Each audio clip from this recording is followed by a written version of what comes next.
call the Housing Board of Appeals meeting to order at 1:30. Brandy, can you do the roll call, please? Yes. Kristen Schweihofer, Present. Jerry Schulte, Here. Tim Durham, Here. Todd Shashelski, Here. Andrew Rasmussen, Here. and Lisa Stelzer. Here.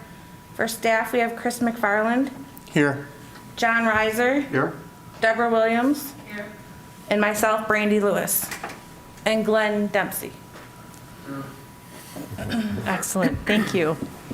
All right, before us, we have an agenda. Can I get a motion to approve the agenda? Motion to approve the agenda.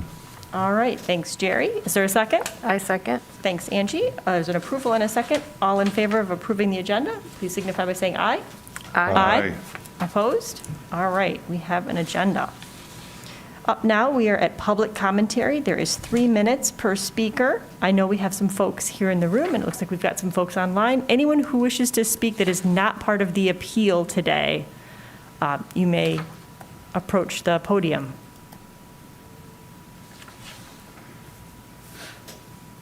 Okay, not seeing a big rush. Brandy, do we have anyone online? I do not see anybody in the waiting room. Okay. All right, we are cruising through. Then the next item on our agenda is the approval of minutes. We have the Housing Board of Appeals meeting minutes from February 8th, 2022. They are included in our packet. I'd entertain a motion to approve the minutes. I move to approve. Go ahead. All right, I'll give Todd the first. Angie, will you second? I'll second. All right, all in favor of approving the February minutes, please signify by saying aye. Aye. Opposed? All right, minutes are approved. New business, I don't see any. This is listed under unfinished business, but I believe this is the first time we've heard this appeal? So would this be new business? Yes. Okay. All right, so if we could just amend the agenda to note that this is under new business. All right, we have the appeal 22-1057, which is a variance application for 227 Orchard Hills, Ann Arbor, Michigan, 48104. There are some attachments in our packet, including a staff report, and then we will also hear from the appellant. Who's providing the staff report for the city? I am. All right, Chris, McFarland. thank you.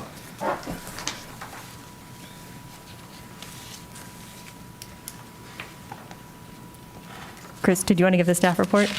Yep. Okay, thanks.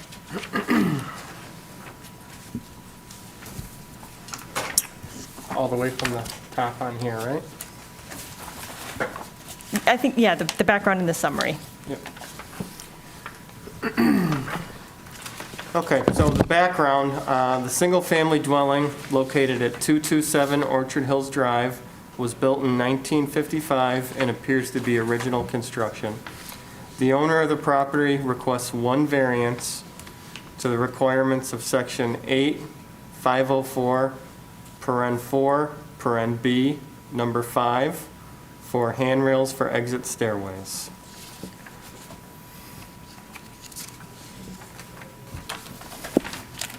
Staff is unable to support granting of this variance.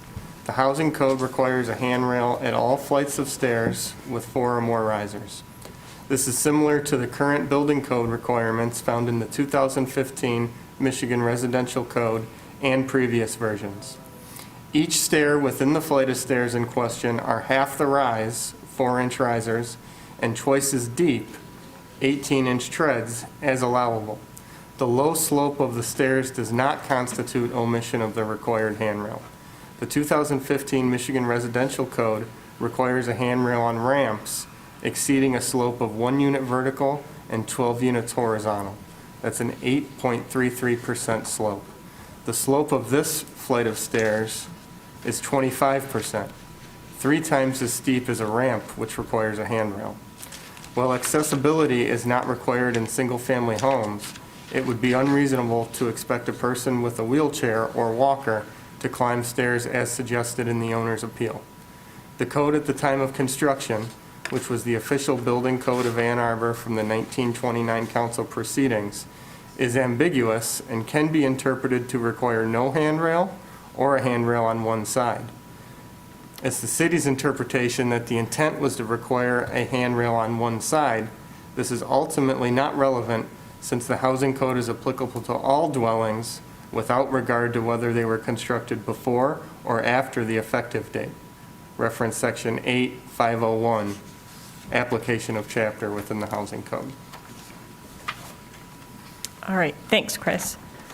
Are there any questions for staff before we move on to the appellant, or do you want to hold your questions for staff until we also hear from the appellant?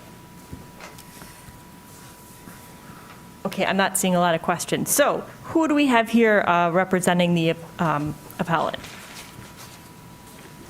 Hey there, I'm Jeffrey Shocks. I'm on Zoom.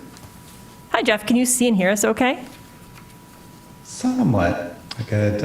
Do you have like a tiny camera little views screen a with all little- of us on there? Yeah. Oh, that's tough. Exactly. Sorry. That's exactly. Plus the mask, and so I wish I was there in person. I had planned it, but I didn't get the official invite until Friday, which made it a little difficult to book the flight.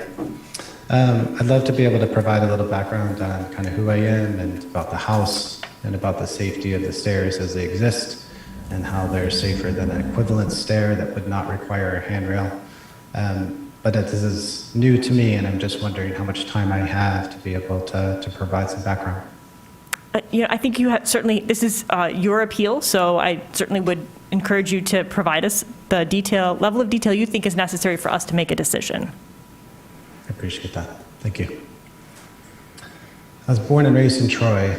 I graduated from the University of Michigan with 2 engineering degrees, and I lived in Ann Arbor for more than a decade. It was at that time that I saw the Frank Lloyd Wright house. I was running through the Arboretum, and this was a destination of mine. And I would stop there, would look at the house, and I would run back. I moved to San Francisco in 2003, where I practiced patent law and I invested in startups. And with the proceeds of one of my investments, I purchased the house at 227 Orchard Hills from the son of Mary Palmer in 2009. My parents, Sue and Gary Cox, who are in the audience today, helped me manage and maintain the house. The Palmer House is a work of art. It's referenced as Frank Lloyd Wright's one of his top 20 houses of all time. It's celebrated as a National Historic Landmark. It's in a state historic landmarks and also the county. It's been the setting of countless advertisements and movies. It was the subject of 2 architecture books, not just a page or a chapter, but an entire book, an architecture book on the house, and not just one, but 2. And it was recently named as the favorite house of all houses on the Airbnb platform by the Airbnb CEO. People come from around the world to live in this art piece for a few days. They do it because the house has been meticulously maintained in its original form, at great expense for over 70 years. When I became steward of the house, I signed not only an easement with the Frank Lloyd Wright Foundation that I would not make any modifications, but I also promised Mary's son that I would take care of the house like his mother did. This has been an expensive promise to keep. This sheet or singles alone costed $50,000. We've never made a profit renting the house on Airbnb and VRBO, as the house has demanded every dollar that we have made and then some. Unlike many of the other Ann Arbor residents who rent their houses for football weekends, I do not rent the Palmer House to make money. I do it because I'm the steward of an art piece. And the VRBO and Airbnb allow me to reach the people who want to experience living in this art piece. The city of Ann Arbor is asking me to add an 11-foot handrail to the front entrance. I cannot do this without drilling into the walls, without ruining the design, and most importantly, without breaking my promise to the Palmer family. Up here today, I'm asking for a variance. I'm prepared to talk about the safety of the front entrance, prepared to show that it's safer than an equivalent staircase that doesn't require handrails, and I'm prepared to brainstorm a compromise. But before we continue, I need everyone to understand that adding an 11-foot handrail to the front entrance of an otherwise original condition Frank Lloyd Wright masterpiece is more than a practical difficulty. It's more like a practical impossibility. And I can't see everyone's faces, certainly behind the mask and at this distance. And if it's possible to just give some thumbs up that people understand like what this art piece is, that would be great. I'm happy to continue to talk about it if people don't understand what is right here in Ann Arbor. Thank you. Does the board have any questions? Can So you if talk, people- what are the Yeah, if people other, understand that the significance of the house, I'd be happy to talk about the safety of the stairs. yeah, I can speak, I understand the significance of the house. What are other means of entry into the house? Can you describe them? I Yeah, understand- there's another entry, it's in the back. The house is a ranch, it's a single level. And so there's 2 additional entries, one that's been blocked off, that's a very narrow entry. But the entry in the back is a double door. Does that have stairs to access it? I know I'm familiar with the front of the house and the driveway, the parking up top. I know this is the main entrance. I'm just trying to get to, other means Yeah. for... Yeah, I believe the entrance in the back has 2 steps. The 4-inch rise is the design that was used throughout the entire house and throughout the design, both interior and exterior. And so I believe the rear entrance has maybe 1 or 2 of those steps. 2 steps. We're hearing from the audience. Thanks. Awesome. Okay, let's talk a little bit about the safety. It's important to me that the house is safe, both because I don't want people to get hurt, but also as a lawyer, I know the potential liability of a visitor's fall and how that could jeopardize my financial security. The steps are safe in their current form. They're half the height and they're twice the depth of a normal stair. By several laws, they're not even considered stairs. It's not a theoretical question of whether the front entrance is safe. It's rather a fact. The Palmer House has been around for 70 years. Over 6,000 guests have visited the Palmer House in the last decade. None have ever fallen. There's another design. If we simply moved a couple of the steps around, we could make it so that there's 2 steps and a 5-foot landing and another 2 steps. And that alternative design would not require any handrails because there wouldn't be 4 steps in a row. We could easily do this. Because of the landing, it would be possible that the total, and because of the possible rise, or the total rise of the steps is so small, it would completely eliminate the need for a handrail. But I urge you to think about how much safer the current design is than this equivalent design that doesn't require any handrails. Right now, we could actually go up the stairs with a wheelchair. My mother is in the audience. When she was struggling with reconstructing her knee, she had a walker, and the walker fits on the steps. That's how deep they are. And so, I can't imagine anything safer than a walker that fits on the entire step. While your staff member has noted that it'd be unreasonable to ask a person with a wheelchair or a walker to climb normal steps, we are actually thankful that our house is accessible by people in wheelchairs and in a walker. I think the design is perfect the way it is, and I urge you to come out and see the house if you think otherwise. I'm happy to consider any other compromise, but I simply cannot drill into the walls, not without breaking a promise.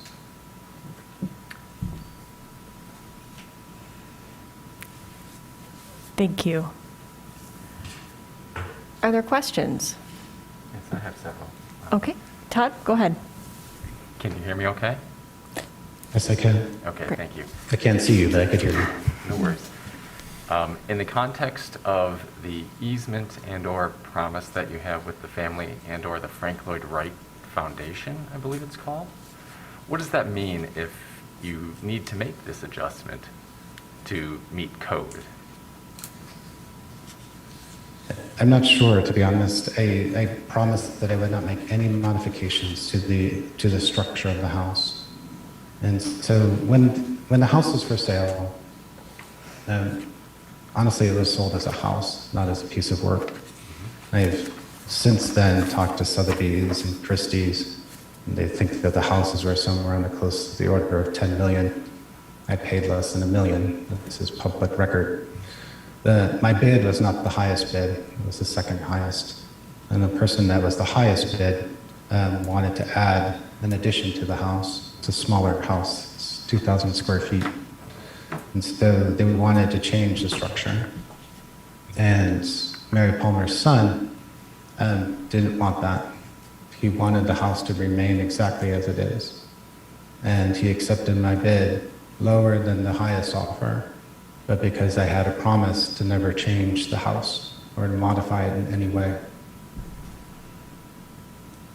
Okay, thank you. I just wanted respectfully to understand potential other compromises as part of this. Yes. Okay.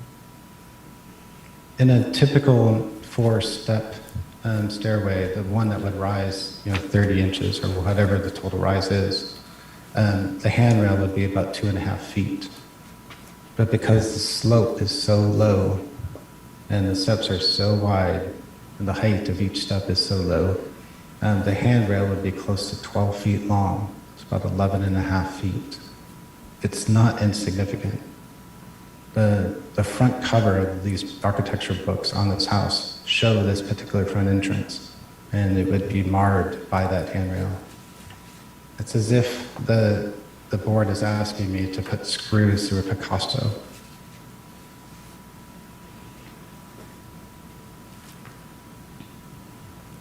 I have a question. So you had mentioned the visual look of the staircase being very important, but I also hear that you're very willing to change that to not need an appeal. Could you speak to that a little bit more? Because it seems that those are at odds. The horizontal. Yeah, thank you for the question. If you look at some of the photos, and I think there's a couple photos, Frank Lloyd Wright did an incredibly difficult job of creating these horizontal lines. And if you look at the bricks, between the bricks, adjacent bricks, the mortar is flush with the brick. But between the horizontal lines of the bricks, the mortar is recessed. And this, which was done at great difficulty, was to draw these incredible horizontal lines throughout the entire house, but specifically the front entrance. And so I urge you to look at those photos in the pocket. Every single one of those bricks took probably an extra 10 minutes to lay down, and there's thousands of bricks. And they did that for this horizontal line. You can't create a handrail that's horizontal. It has to be diagonal. And so when I talk about modifying the steps, they would continue this horizontal line, and they wouldn't disrupt those horizontal lines that have been created by this masterpiece. Thank you. I have a question. Go ahead. In your arrangement with the Palmer family, did you specify that you were going to use the house as a rental? I did, and they were incredibly excited about that. They knew that this house was not truly livable, and that this house, the way that Frank Lloyd Wright designed it, is not something that a family would live in. But they wanted it to be shared, like a Picasso, hung in the DIA. And so when I talked to them about the VRBO plan, they were excited about that. They warned me that it was expensive to keep up the house, and I was prepared for that. Again, I haven't made a single dollar in this house in 13 years. It's there as an art piece.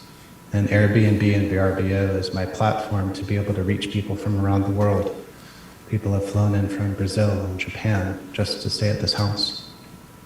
What year did you make that arrangement? When I purchased it in 2009. Okay. And it went onto the VRBO platform immediately thereafter. And we reached out to the city, because at the time it was very confusing There's only 3 houses on VRBO at that moment. It was very early on. And there was laws in the city around bed and breakfasts, but there weren't any laws about a short-term vacation rental. And we had people come out to the house, and they scratched their head, and they said, this doesn't fit into any of these categories. We were honestly just ahead of our time.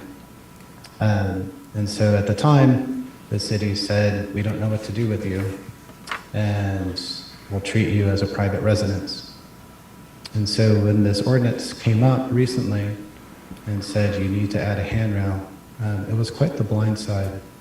We had been operating for 13 years, and we've been told by the city, we've been listed on the front page of City of Commerce, right now at the front page of Airbnb. This particular movement has honestly been quite the feeling of a significant setback, as if someone doesn't quite understand what we have here.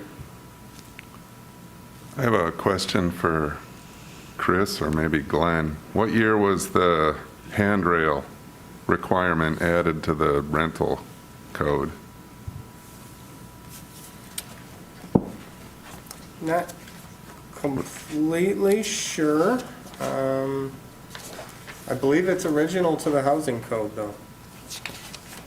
I don't think it was added. What year would that be? Correct.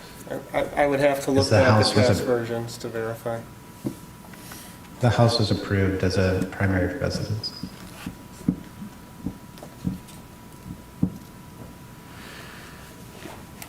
So,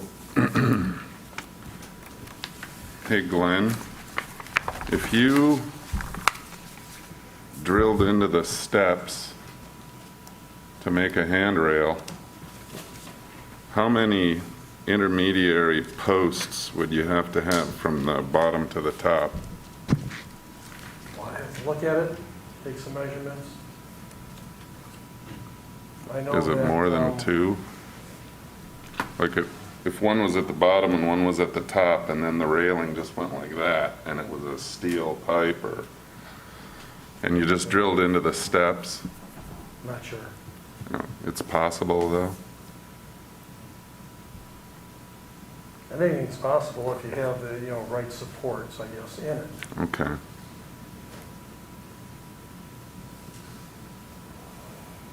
All right. That's all I have. Thanks, Glenn, for coming up. A point of discussion for the board, understanding, and I am no Frank Lloyd Wright expert, but I know entrances were very important in the impression you got walking into a building. I actually rode by yesterday. If no one was there, my intent was to try the stairs. I think the city, absolutely, in terms of interpreting the current code, it falls under, I agree with the interpretation and the requirement. When I look at the 3 criteria, we would need to give a variance, and I think regardless of if somebody publishes something and, this stays with the building for the rest of its life, presumably, or into perpetuity, but practical difficulties or undue hardship probably doesn't take the artistic point into view, doesn't violate the intent of the section. I think that's a difficult one. But does it jeopardize public health and safety? This is such an unusual tread and riser dimension that I think it may be helpful to the board to visit, some of us, and actually walk the stairs to see what it feels like. That potentially you could say because of this unusual arrangement. And I appreciate the city said even a ramp at a 1 in 12 slope, you'd need a handrail, but a ramp is even a different feel than a stairway like this. So that's one approach the board could consider. Thanks, Jerry. This is Kristen. I wanted to say, this is an area architecturally outside my professional scope. So I thought, who might know more about keeping architectural integrity in line? And so I reached out to the Historic District Commission and I asked, what do they normally do, right? Because that's something, as I understand it, would be similar. And while this doesn't fall under the City of Ann Arbor's historic district, as has been noted, it's listed in other places as historic districts. And the information I had was that generally speaking, they don't provide variances for health and safety items. There may be some ways to address it, like going into mortar versus drilling into brick, or the stairs themselves that could be removed and repaired, should it no longer be a rental property and no longer need a handrail in that same way. So again, this is just information that I provided. Whether that's completely applicable to this situation, I just needed to get a little more information for myself, given that generally speaking, we're often looking at a little bit of a different situation. The rise and runs usually are far less than what we see as acceptable. I have a couple questions. So Sure. is this considered a rental property? Yes, that's my understanding. It's a rental Airbnb property. is a rental property.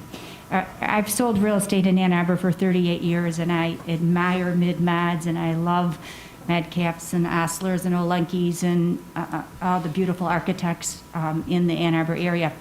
Many, many, many times, those handrails, although there are handrails, certainly would not pass code when I'm selling those beautiful homes.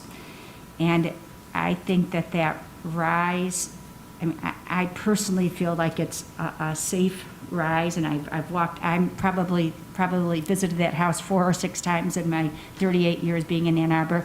I've never felt unsafe on those steps. Maybe I didn't need a handrail at the time. I'm getting older. Maybe I would want one now. I think that it's a beautiful, beautiful property, and I personally hate to see it compromised, but I think it's a hard thing to say. What are we supposed to do? Just ignore the code that the city and ever? I think it kind of trumps any agreement that you've made with anybody with the Historic Society and Frank Lloyd Wright.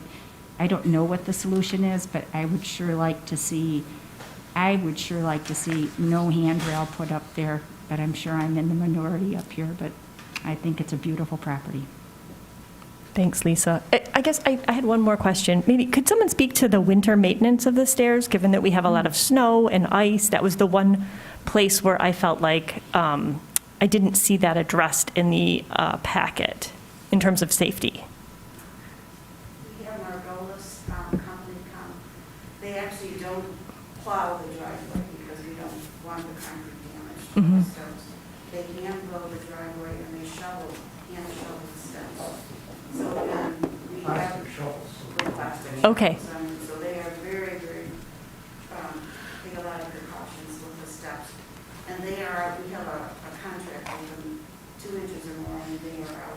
We don't wait to the 4 inches or whatever, especially if there's a client coming in. There is salt applied sometimes. We don't like that because the steps are concrete, obviously. They're poured red Cherokee concrete that Frank has from the driveway all the way into the house. He brings it in. So we do have a contract with Margolis. Okay, thank you. So shovels and salt if necessary. But it is hand shoveled. Yes, hand shoveled. Hand snow blown with it. Okay, thank you. Are the rentals year-round? Yes. There. Except when Jeff's in town. Excuse me? Except when Jeff is in town. Okay.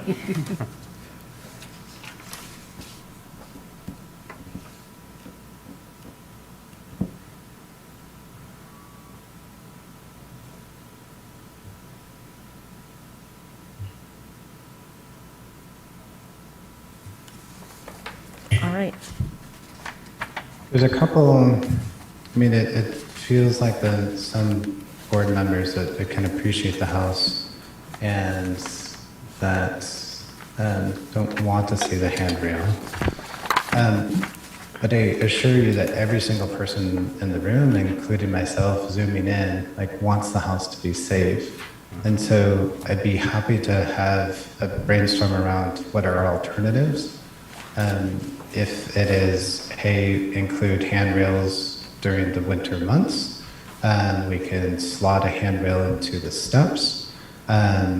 if there is a, hey, please include a walker in the garage so that anyone could use that. If it's, hey, you need to have a notice on each of the platforms that we use, or even have someone initialize that there's not a handrail. I'm happy to go down any of these paths. I just can't drill into the mortar and the bricks. May I ask why you're not able to drill into the mortar nor the bricks? Great. So then it goes back to my original plea, and I'll try a different approach. Imagine you were growing up and one of your neighbors owned a Picasso, the Guernica, the really, really big one, 26 feet long. Okay. And your neighbor passed away, and that painting was being sold in a garage sale. And someone wanted to buy it and break it up because it doesn't fit in the house. It's not conventional. But you saw something special in that. You walk by it all the time. And you went up to the owner and said, look, I'll buy the painting and I'll put it in the Detroit Institute of Arts, and I'll maintain it for years and years so that people could see this. And the owner said, great. And that's what you did. And you put it into the DIA. And for 13 years, people saw it and it was celebrated. And people came from around the world to see that Picasso. And when you put it in originally, the city of Detroit came out and said, wow, it's a really big painting. We don't really know what to do with something that big. It doesn't really fit into our rules, but go ahead. And then years later, the rules changed. And someone said, look, you have to put screws in the painting to secure it to the wall. It's not really a hardship. It's just a screw. Just put a screw through the Picasso and screw it into the wall. And you're like, this is a Picasso. Like, I can't put a screw through Picasso. And they're like, well, it's unsafe. And they're like, no, it hasn't been. 13 years it's been on that wall. It's been safe as can be. And they're like, well, that's the rules. You have to put screws into the Picasso. It's really simple. And the inspector walks over with a screwdriver and a screw and starts to put that screw through the Picasso. That's what we have here.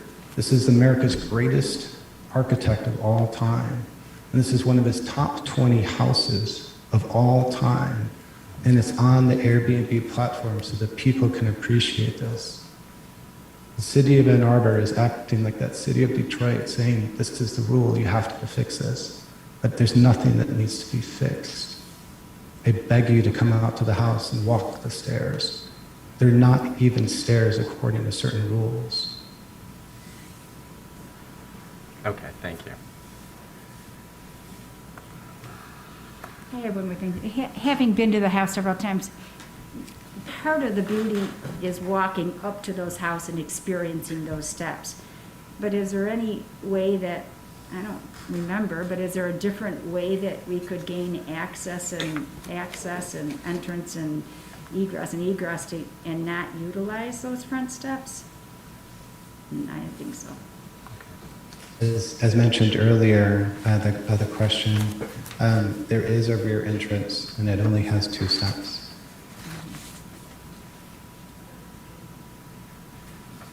It opens into double doors. Can you park in front of it? Sorry, what was the question? Can you park in front of the rear door that has 2 steps? Could You could guests park within park about- there and about 30 access feet. the house that way? It's about 30 feet from the doors where you would park. Probably no further than the front door, to be honest.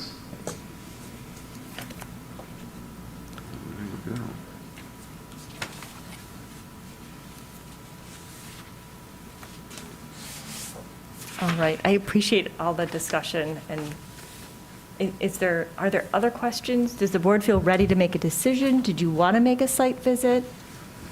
We have a couple of paths ahead of us. I would like to make a site visit. I'm in support of that as well. That's a Okay. good idea. So I think what we'll probably do is, what is my smart word? Table? Table, thank you. Gosh, it's been a minute since we've done this. Table the appeal pending a site visit by the board to meet Open Meeting Act, I think we have to go in 2 groups or more, or a designated subset of the board could go.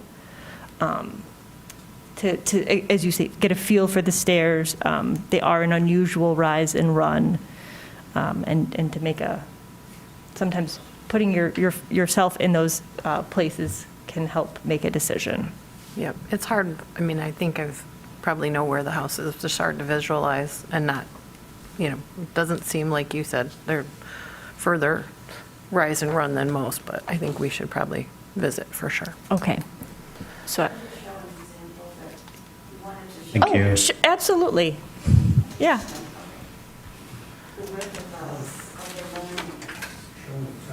Thank you. Every step's about 3 3/4 inch high. I know it's intimidating. I promise we're all smiling under our masks. Okay. I don't know if Yep. Yep. see our little demonstration board here. Okay. I'm going to have to put it on the floor and show our walker, courtesy our neighbor. Okay. So, put that on the floor, I can demonstrate with this. First.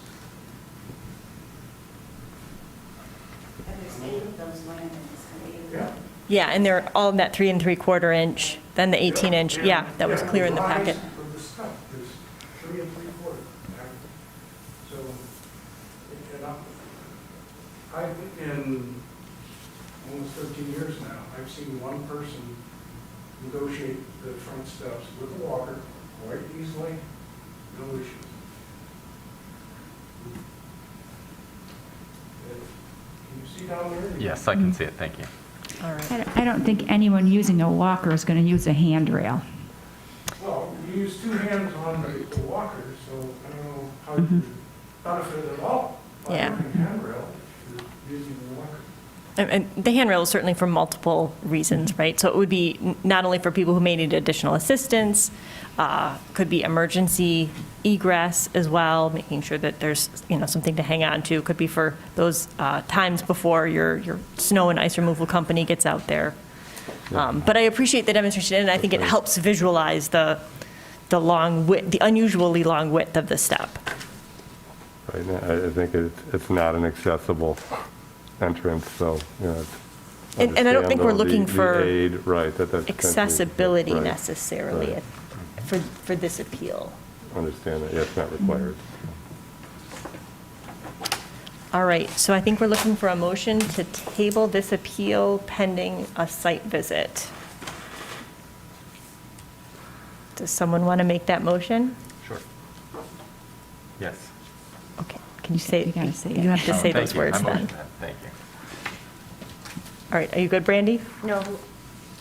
So Todd was making a motion to table the appeal pending a site visit. Thank you. You're welcome. Sorry. That's okay. I We'll get there. second. And Angie seconds that. All right, all in favor? Aye. Aye. Opposed? None? Okay, so No. the, okay, sorry. So, Fine. just to note, Tim said opposes the site visit, or the tabling. Correct. Okay. All right. So that is our new business. Is there any other unfinished business? Can I ask a question? Yes. When will you be scheduling that, and can we be present when that is there, so that the Yes, guests are there? yes. So what we'll do is we'll work with the city staff and you as the representatives to coordinate a mutually agreeable time for everybody. We're not just going to show up. Yeah, absolutely. Yep, absolutely. And I imagine it'll probably be in the coming weeks. It's not like it's going to happen tomorrow, but certainly we also want to move forward on the appeal so we aren't leaving this lingering for too long. We usually meet once a month, so hopefully we can get it scheduled before the next meeting. But understand that, it's summertime and schedules get busy. Okay. Any reports from staff? Nope. All right, then I guess I'm looking for a motion to adjourn. I will motion to adjourn. All right, Jerry motions to adjourn. I'll second, because I don't ever get to make motions. All in favor? Aye. All right. All right, thank you. Thanks, everyone, for your time today. We'll be in touch.